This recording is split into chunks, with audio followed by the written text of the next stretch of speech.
Hello there! You might remember this scene from a few weeks ago.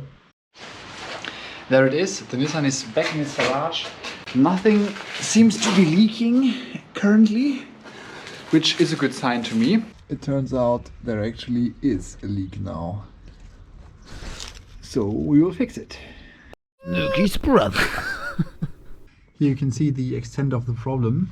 The differential gear oil is coming out here, and that tells me that the seal ring at the front of the differential is not sealing anymore. In order to gain an overview of the extent of the problem, the drive shaft needs to be disconnected from the differential input shaft flange. This hasn't been done in quite some time, which is why heat and wax is required to solve the problem. For this I simply torch the nut and then rub some candle wax on the thread of the bolt. Due to the heat, the nut extends and the wax flows into the tiniest gap between nut and bolt. This lubricates the rusted thread and allows to break loose the tight fit between bolt and nut. Some brute force facilitates the process further. I repeat this on all 4 bolts.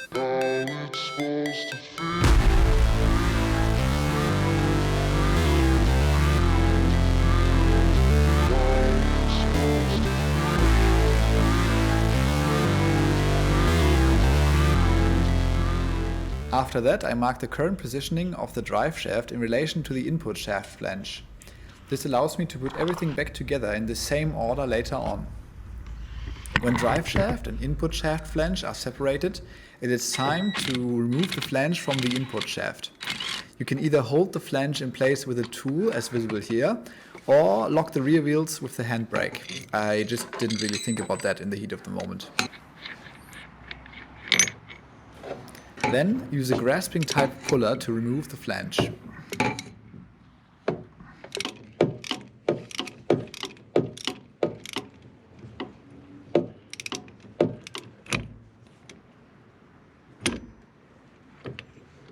And there you go. It starts dripping immediately. Here you can see the actual problem. The seal ring between differential housing and the input shaft, or rather the flange, is all rusted up and tired.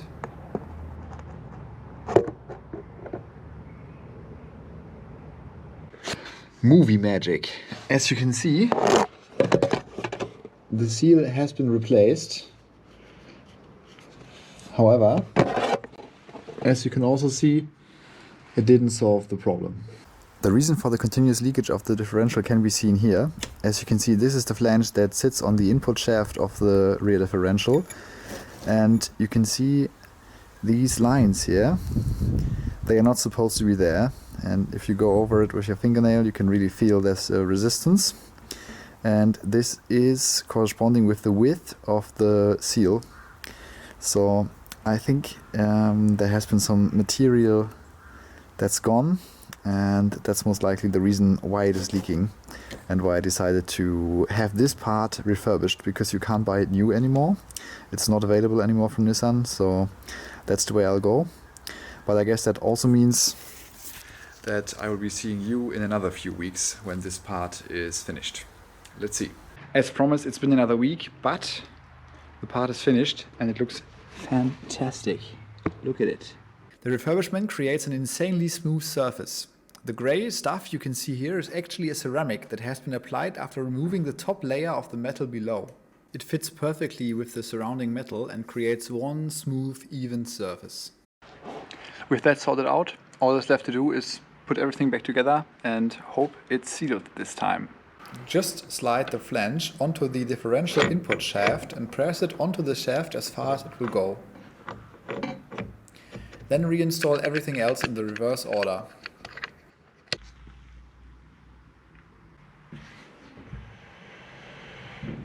With that done, all we need to do now is refill the differential and hope it won't just leak out right away. I'm using a syringe to fill the differential. My advice is to keep the tube on the syringe as short as possible. Otherwise, the diff oil is barely moving through the tube due to the fluid's thickness.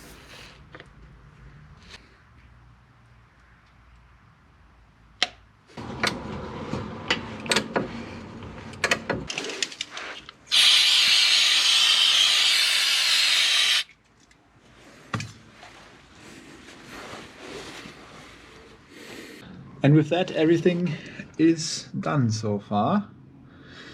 There is no leak yet. I will report back in a few days and then we will know whether this worked or not. Let's see. Well, surprise, it didn't work. I actually had to have the seal ring replaced another time, and after that it finally worked and everything sealed again. Which just showed me maybe the input flange never was the problem and it was actually just the seal ring, but yeah, you never know, it's too late now. Luckily it's sealed now, and even though I spent over, I think, 900 euros on this whole problem, I'm happy that I can drive my car again now. So just keep that in mind if you are thinking about a project car. Sometimes you pay way too much for stuff that nobody really needs. Except you do need it to drive the car. And with that, I wish you a nice day and hope you will watch again in the next video.